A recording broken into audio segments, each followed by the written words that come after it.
is an Uptown Local 6 train to Pelham Bay Park. If you ride the subways, you know the voice. Please stand away from the platform edge.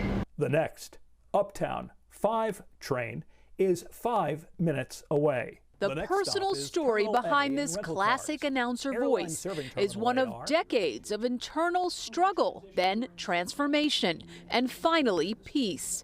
Bernie Wagenblast, who is now 67 years old, was born male, but says she knew since a child she is female. I remember at about 4 years old visiting my grandmother and sitting in front of her vanity and putting on her necklaces. She built a successful broadcasting career using a very male public persona. She hid the fact that she is a transgender woman. I felt if I was going to have any kind of a life, I couldn't act on this desire that I had. That is, until this moment in late 2022, when a friend helped her get ready for a semi-formal event. She put the dress on, did my makeup. For the first time in my life, I was able to be in public as the person I always felt myself to be on the inside.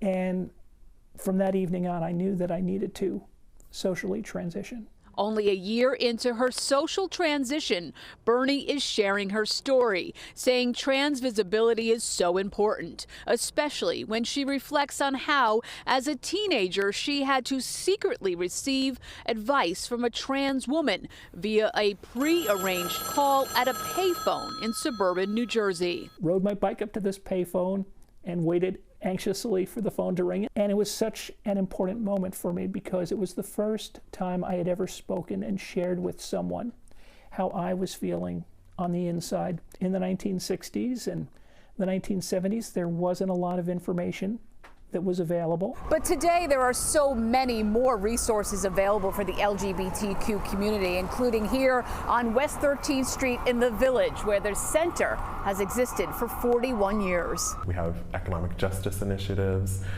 We have social support groups. Trayvon Mayers with the center says it's needed now more than ever. The ACLU is currently tracking more than 500 anti-LGBTQ bills nationwide. We work in different coalitional spaces with folks that are on the ground doing grassroots work, really to create safer spaces and make sure that legislation that is harmful to the community does not pass. There is some encouraging news, though, in the trans community. A recently released U.S. trans survey found that 94% of people living part of the time as a gender different than birth are a lot more satisfied or a little more satisfied with life. Bernie Wagenblast agrees.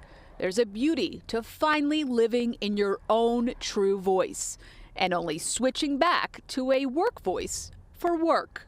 I can't go in and use this voice, so I have to. The next downtown number 2 is approaching the station. Please stand away from the platform edge. And then go back to this voice. So it's almost like a little party trick.